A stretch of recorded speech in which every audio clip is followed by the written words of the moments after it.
Before you hear a single word of this story, I need you to pause for just a moment.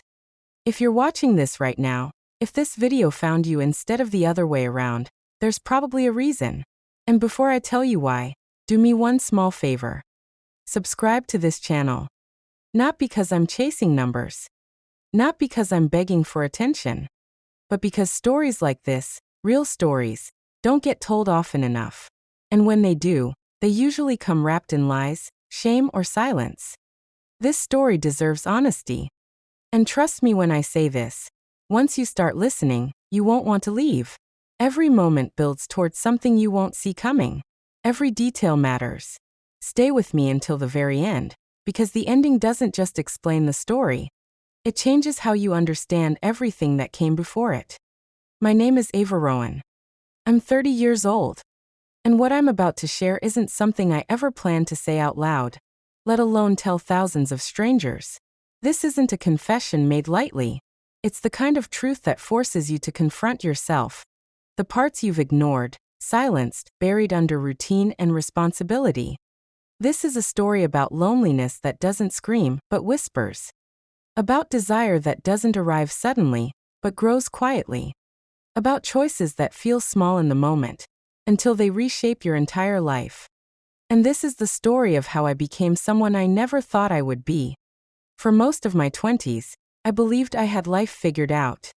I genuinely thought happiness was something you could assemble, step by step, like furniture with clear instructions. You follow the rules, tighten the bolts, align the pieces, and eventually you're rewarded with stability. Marriage. A home. Predictable routines. Quiet evenings. Safe conversations. I thought that was maturity. I thought that was success. I believed that if a life had no sharp edges, no chaos, no risk, then it must be a good one. And for a long time, it looked like I was right. I married Ethan Hale, the man I'd been with since college. We grew up together in a way, learning adulthood side by side. He was the kind of man people trusted immediately. Calm, dependable, gentle without being weak. Ethan wasn't impulsive. He didn't chase adrenaline or mystery. He believed in preparation, planning, and doing things the right way. He built his life like an architect designs a building, carefully measured, thoughtfully reinforced. Our house reflected him perfectly. Clean lines, neutral colors, everything in its place. The kind of home you'd see in a magazine and assume belonged to people who had figured everything out early. The kind of couple others envied quietly. And from the outside, that's exactly who we were. People said things like, "You're so lucky." They smiled at us the way people smile at certainty. But here's something no one tells you. Sometimes something looks perfect only because nothing inside it moves. And that was our life. Stillness disguised as peace. Routine masquerading as happiness. I can't tell you the exact moment things began to shift. There was no explosion. No betrayal. No dramatic turning point. It was quieter than that. It was the nights Ethan sat beside me on the couch, his eyes fixed on his laptop, nodding absent-mindedly while I spoke. The mornings where our conversations became nothing more than logistics. Did you call the electrician? What time is your appointment? Can you grab groceries on your way home? We stopped dreaming. We stopped imagining. We stopped seeing each other. We shared a bed, but not a world. And I told myself it was normal. This is what marriage becomes, I thought. Passion fades. Curiosity settles. That electric excitement belongs to youth, not longevity. But the loneliness that came with that acceptance, that's what broke me. It wasn't dramatic. It wasn't loud. It didn't announce itself. It was quiet, suffocating, persistent. The kind of loneliness that settles slowly, like dust on shelves you forget to clean.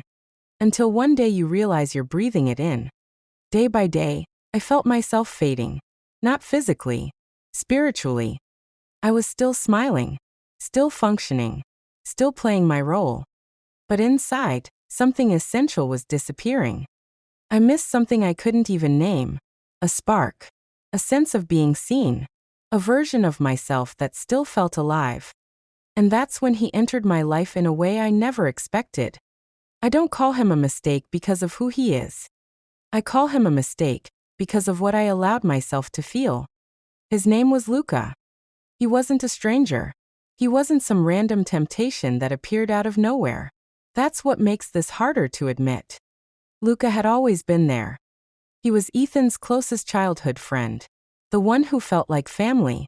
The guy who showed up whenever something needed fixing. The man who stayed for dinner when he happened to be nearby. He was familiar. Safe. Background noise.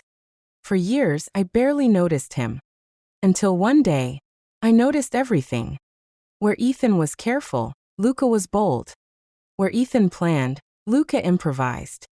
Where Ethan hesitated, Luca acted. Luca carried himself differently. His hands told stories of work, effort, experience. His laugh was unrestrained, genuine. And when he spoke to you, really spoke, it felt like the rest of the room disappeared. I never intended to pay attention to him. I never meant to feel anything.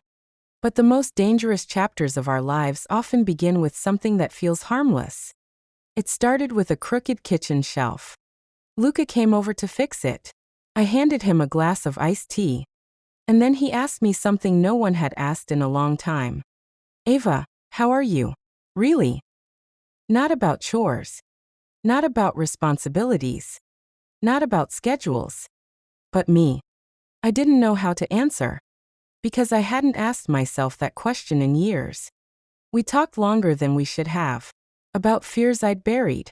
Dreams I'd dismissed as impractical.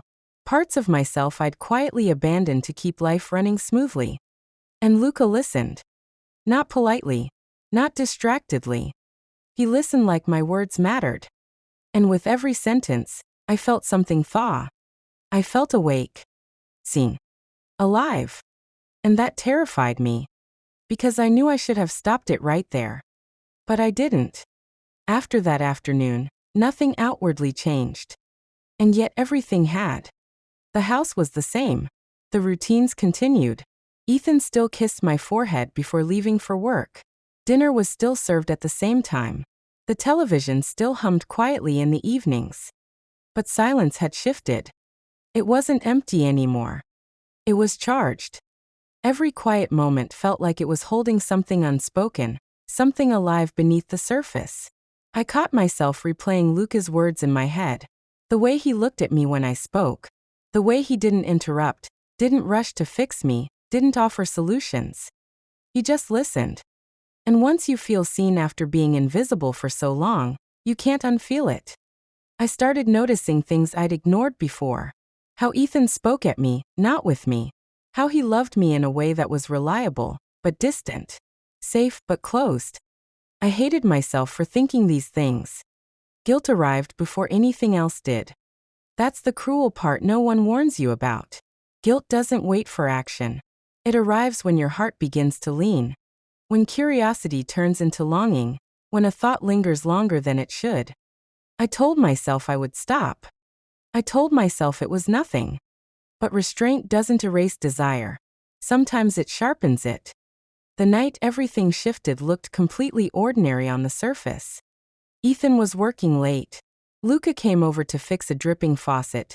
Something minor, forgettable, almost laughable. We stood in the kitchen, talking the way we always had. Laughing. Too easily. I handed him a glass of water. Our fingers brushed. It lasted less than a second. But something inside me cracked open. The air felt heavier. His smile faded, just slightly. We both felt it. That sudden awareness, that electric pause where something unspoken stands between two people. Our eyes met. And in that moment, a line appeared. Clear. Bright. Dangerous. You can't unfeel a moment like that. After that night, even silence felt loud. I felt guilty around Ethan, even though nothing had technically happened. But my heart had already begun to move. And the body often follows what the heart decides long before the mind catches up. Then came the breaking point. Ethan left for a 3-day work trip. And Luca came over again. We both pretended it was coincidence. We both knew it wasn't. We talked. We laughed. But beneath it all was tension, thick, undeniable. Every glance lingered a second too long. Every pause carried weight. He looked at me in a way no married woman should ever be looked at. And before logic could intervene, before fear could save me, I leaned in. The kiss was soft, hesitant, almost unsure, but real. And once it happened, the world tilted. Life blurred after that. Mornings beside Ethan became unbearable.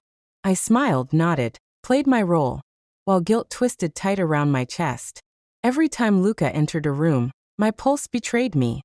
What I felt wasn't just physical.